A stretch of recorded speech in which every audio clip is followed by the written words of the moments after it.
Hello दोस्तों, आगे कुछ टर्मिनोलॉजीज पढ़ते हैं हम। हेलियोफाइट्स।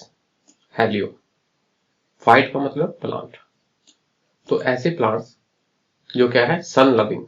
हेलियम का मतलब sun. Plants of sun loving species, ऐसे प्लांट जो सूरज की रोशनी की तरफ अट्रैक्ट होते हैं, उसकी तरफ आकर्षित होते हैं।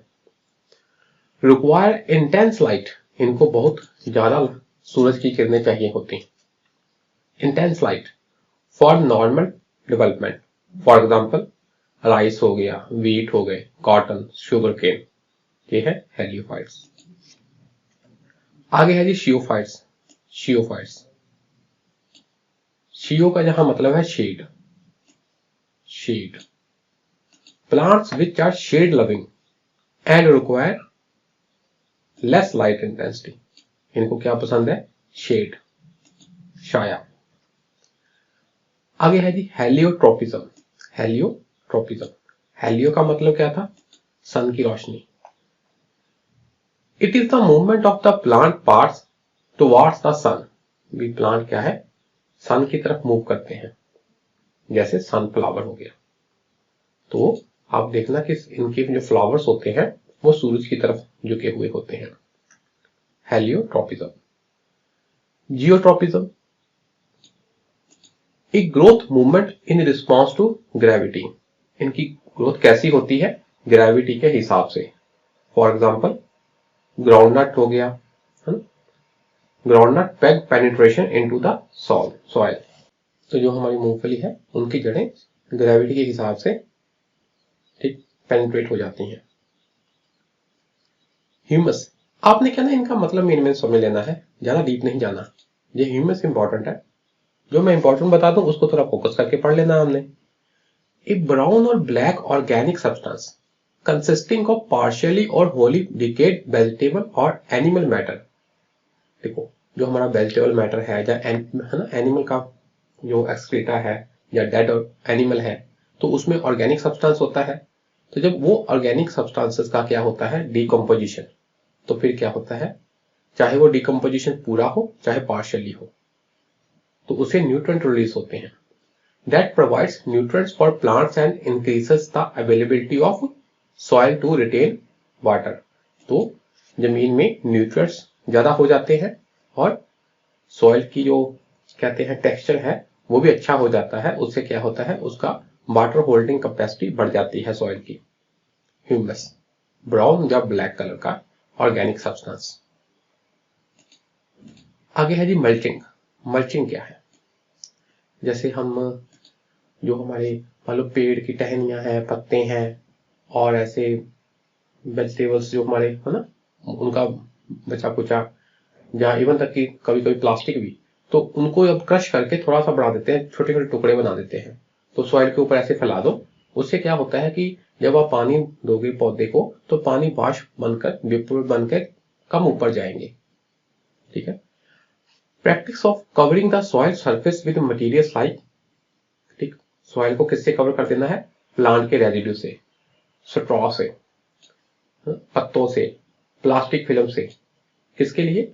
To reduce evaporation, restrict weed growth, weed growth कम हो, क्योंकि अगर जमीन के ऊपर जो कवर रहेंगे तो वीड ग्रो नहीं करेगा। And maintain the soil temperature, और सॉइल का टेम्परेचर भी मेंटेन रहता है। तो आपने ये सब याद रखना है। क्वेश्चन आ सकता है कि मल्चिंग के क्या क्या फायदे हैं, ये क्या इसके फायदे हैं, तो उस हिसाब से आपने लिख देना है हाँ जी, है ना, 1 2 3 या 2 3 4 ऐसे, या ऑल दिस, जो भी होगा आपने ऐसे जरूर याद रखना है। ऐसे ही नॉवल की तरह नहीं पढ़नी है ये चीजें, जिनमें से क्वेश्चन बनते हैं। आगे है जी पडलिंग। पडलिंग क्या है? जब हम पैडी बोते हैं ना, हमारा राइस, तो उससे पहले क्या किया जाता है? कितनी जमीन में पानी छोड़ दिया जाता है, फिर उसके ऊपर ट्रैक्टर चलाया जाता है, उसको जोता जाता है, घुमाया जाता है, ट्रैक्टर पीछे वो लगा होता है, जिससे ना क्या कहते हैं कि जो सॉइल है वो इम्परविएबल बन जाए, ताकि बाद में पानी जो है ऊपर से नीचे ना जा सके। सॉइल के ऊपर से पानी आप डालोगे तो नीचे एक इम्परविएबल लेयर बन जाए, ताकि पानी नीचे ग्राउंड वाटर में, ग्राउंड में मिक्स ना हो पाए।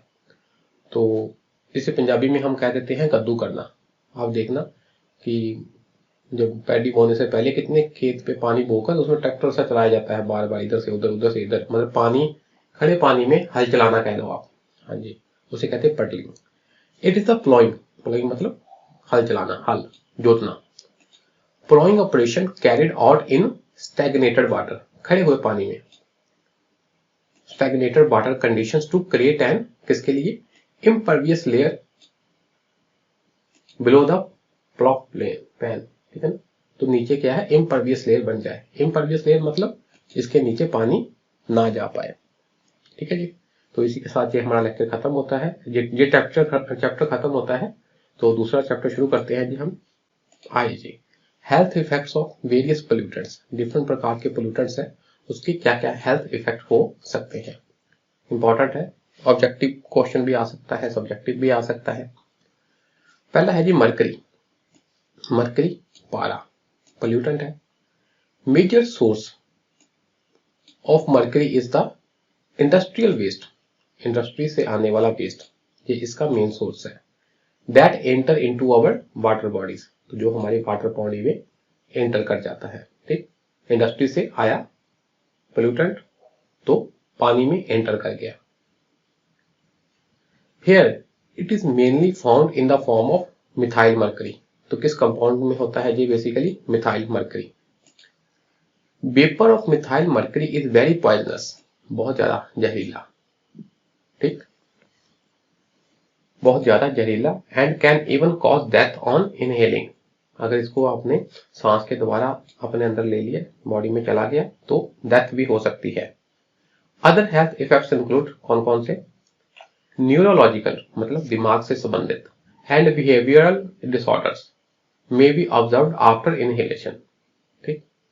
या आपने सांस के द्वारा ले लिया, या वैसे किसी तरह मुंह के द्वारा ले लिया खाने के थ्रू, या डर्मल, डर्मल मतलब आपकी स्किन के थ्रू एंटर हो गया मरकरी आपकी बॉडी में, ठीक। Exposure of different mercury compounds, ठीक है ना। मरकरी सिंपल एलिमेंटल फॉर्म में जरूरी नहीं हो, तो कंपाउंड फॉर्म में भी अगर आपने इसको इनहेल कर लिया, इंजेस्ट कर लिया, खा लिया, या आपकी स्किन के थ्रू एंटर हो गया आपकी बॉडी में, तो भी हानिकारक है। सिम्टम्स इंक्लूड, देखो कौन कौन से सिम्टम है, देखो ट्रेमर्स, चक्कर से आने, इंसोम्निया, नींद ना आना, मेमोरी लॉस, न्यूरोमस्कुलर इफेक्ट्स मतलब दिमाग से संबंधित, हेडेक्स सिर दर्द, कॉग्निटिव एंड मोटर डिसफंक्शन, ठीक है ना, कॉग्निटिव और मोटर डिसफंक्शन, ये WHO के हिसाब से है, ये चीजें होती हैं। कॉग्निटिव मतलब आपकी सोच विचार में फर्क पड़ जाए, जैसे आपके कनेक्शन ना जुड़ना माइंड में, ठीक, और फिर माइंड के सिग्नल बॉडी में ढंग से ना आना, ऐसी समस्याएं हो सकती हैं। आगे है जी लेड, ये भी बहुत हानिकारक है, हैवी मेटल है, पेंट वगैरह में बहुत होता है। क्या है जी ये, it is very toxic both for animals, animals के लिए भी, इंक्लूडिंग ह्यूमंस एंड प्लांट्स, और प्लांट्स के लिए भी। Children are more prone to its adverse effects, क्यों, क्योंकि चिल्ड्रन जब झूलों में खेलते हैं तो वहां पर पेंट लगा होता है झूलों पर, तो उनके हाथों में लगता है, बॉडी में टच होता है, और उनके द्वारा, उनके बॉडी मुंह के द्वारा कैसे भी, जैसे बच्चे क्या है, बच्चे वही हाथ मुंह में डाल देते हैं, तो उनके अंदर भी पेंट चला गया, पेंट के साथ साथ लेड भी चला गया। वेरियस हेल्थ इफेक्ट्स इंक्लूड, कौन कौन से हैं, देखो damage of liver and kidney, kidney और लिवर का डैमेज हो गया। मेंटल रिटार्डेशन, ढंग से दिमाग विकसित नहीं हुआ। रिडक्शन इन हीमोग्लोबिन फॉर्मेशन, हमारे शरीर में हीमोग्लोबिन, लाल रक्ताणु, रेड ब्लड सेल वगैरह होते हैं, तो ये क्या करते हैं, ऑक्सीजन को कैरी करते हैं, तो हीमोग्लोबिन में कमी हो गई। हीमोग्लोबिन में कमी होगी का मतलब हमारी बॉडी में ऑक्सीजन अब नहीं पहुंचेगा ढंग से पूरे बॉडी पार्ट में। तो एडवर्स इफेक्ट्स ऑन फर्टिलिटी के ऊपर भी होगा, एंड फीटस, फर्टिलिटी मतलब प्रजनन क्षमता, ठीक, जैसे मान लो बच्चे का ना पैदा होना, और अगर हुआ तो फीटस है जो हमारा, ठीक, भ्रूण है, उसमें भी डिफेक्ट हो सकते हैं, किससे, लेड के द्वारा। तो इनकी बहुत अधिक इफेक्ट है, ये बड़े हानिकारक है। आगे है जी fluorine. Fluorine, taking water containing high content of fluoride content causes fluorosis, तो फ्लोरोसिस हो जाता है। तो क्या है ये fluorosis? Fluorosis is a condition that results in, क्या होता है इससे, व्हाइट और brown speckles on our teeth, हमारे दांतों में व्हाइट कलर के या ब्राउन कलर के छोटे छोटे धब्बे से पड़ जाते हैं। ठीक है, और ऐसे क्वेश्चन पूछा जा सकता है कि वो किसके कारण पड़ते हैं? फ्लोराइड की हाई कंटेंट के कारण। अगर फ्लोरीन ज्यादा हो गया है तो दांतों को इफेक्ट होता है। ये देखो ऐसे धब्बे पड़ जाएंगे, ये देखो जो व्हाइट से धब्बे पड़ गए दांतों पर, ठीक, ये व्हाइट से, ये ब्राउन से धब्बे स्पॉट से बन गए, ब्राउन स्पॉट, तो ये किसके कारण हो गया? फ्लोरीन के कारण। तो फ्लोरीन का कंपाउंड कौन से हो गए? फ्लोराइड। फ्लोराइड आगे है जी, फ्लोराइड्स आल्सो कॉज, इसे और क्या क्या होता है देखो, स्टिफनेस ऑफ जॉइंट्स, जॉइंट में स्टिफनेस अगर सी आ जाएगी, पर्टिकुलर ऑफ स्पाइनल कॉर्ड, तो हमारी जो स्पाइनल कॉर्ड है रीढ़ की हड्डी के साथ साथ उसमें स्टिफनेस आ सकती है, कॉजिंग हम्प्ड बैक, तो इससे हमारी जो कुबापन है ना, कुबड़ सा बन सकता है, hump back. Pain in bones and joints, हड्डियों में और जॉइंट्स में पेन हो सकती है। Knock knee syndrome, where legs bend outward from the knees, ऐसा भी हो सकता है कि जो हमारी टांगे हैं वो घुटनों से थोड़ा बेंड हो जाए बाहर की तरफ, इसे कहते हैं नॉक नी सिंड्रोम। नी का मतलब घुटना। इन कैटल, पशुओं में क्या होता है? Intake of fluoride causes lameness, ठीक है, लेमनेस हो सकती है, वो मीन उनके अंग पैर ढंग से नहीं चलेंगे, है ना, टांगे वगैरह नहीं चलती। Decrease in milk along with spanning, ठीक है ना, bottling and abrasion of teeth, ठीक है ना, उनके भी दांत खराब हो सकते हैं और उनका मिल्क प्रोडक्शन कम हो सकता है और लेमनेस हो सकती है। लेड की बात कर ली हमने, थोड़ा सा और पढ़ लेते हैं लेड के बारे में। मोस्टली फाउंड इन पेंट्स, हमने बात की कि ज्यादातर पेंट्स में पाया जाता है। Although several countries have banned this harmful chemical, कई कंट्रियों ने इसको बैन कर दिया है, इसके ऊपर पाबंदी लगा दी है, but India has not banned it. ये बात है, क्वेश्चन आ सकता है क्या इंडिया में लेड बैन्ड है? नहीं, लेड का यूज हो रहा है। As a result it is still used especially in paint industry. Young children are more vulnerable to lead poisoning, मैंने बताया कैसे झूलों के ऊपर पेंट किया होता है तो उनके उससे क्या है, बच्चों में भी लेड आ जाता है। ऑन इनहेलिंग, जब हम अंदर ले लेते हैं लेड को, lead can damage the central nervous system and brain, central nervous system और ब्रेन को डैमेज कर सकता है। In paints alternatives available to lead are costly and are not efficient, हम कह देते हैं कि हम ऑर्गेनिक पेंट यूज करें, ऐसा पेंट जिसमें केमिकल ना हो, पर वो क्या है, कॉस्टली है और इतने एफिशिएंट नहीं होते विदाउट केमिकल वाले, इसलिए जनता हम सब केमिकल वाला ही पेंट यूज किए जा रहे हैं। They reduces the performance of paint, तो जो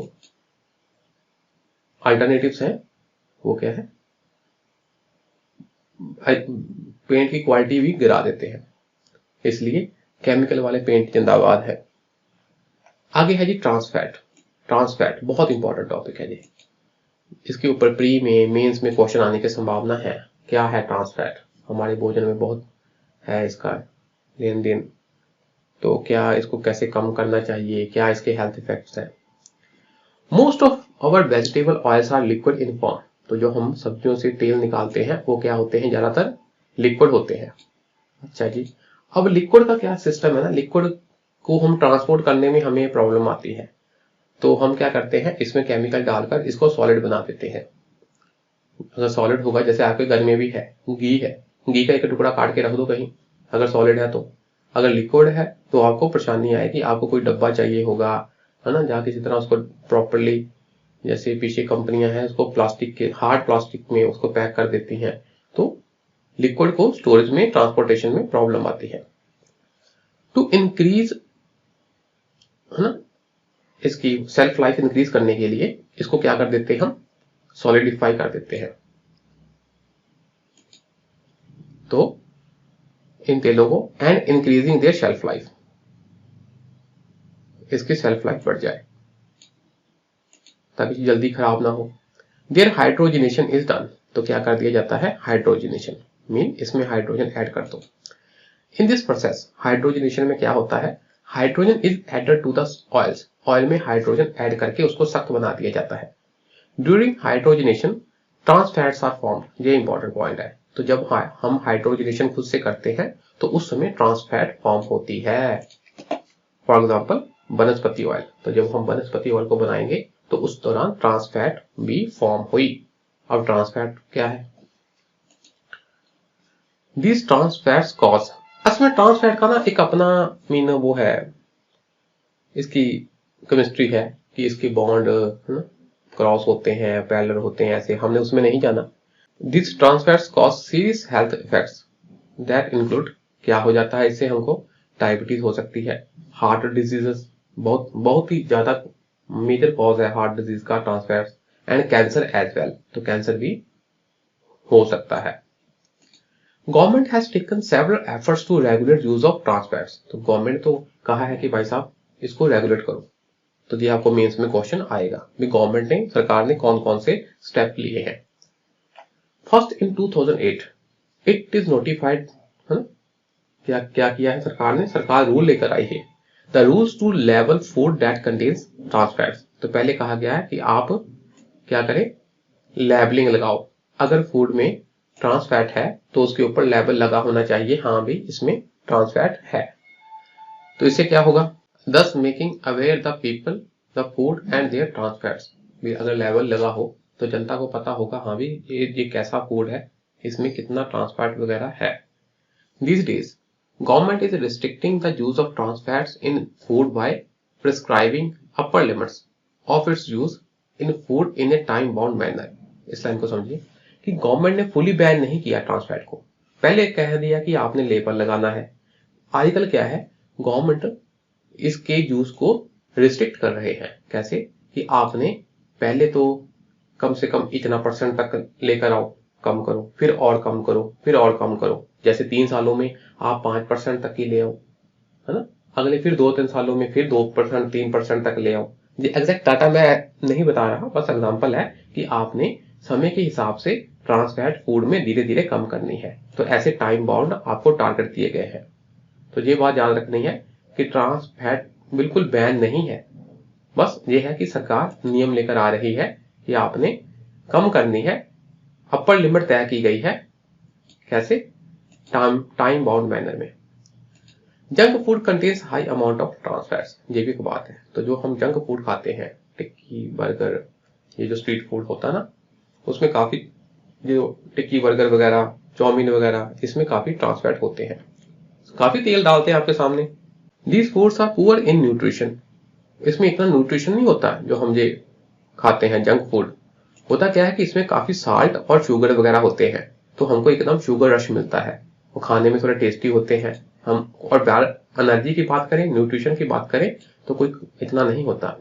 and contain excess amount of salt and sugar, as a result junk foods are making junk people more vulnerable to diseases. तो अगर हमारे अंदर न्यूट्रिशन ही नहीं गया और साल्ट और शुगर ही जाता रहा तो क्या होगा, हमको बीमारियां जैसे high blood pressure, heart diseases, है ना, डायबिटीज और मोटापा वगैरह ज्यादा होगा, और ज्यादा हो रहा है। ठीक है जी, कैफीन हम नेक्स्ट क्लास में पढ़ते हैं। आज के इतना ही, शुक्रिया जी, नमस्कार।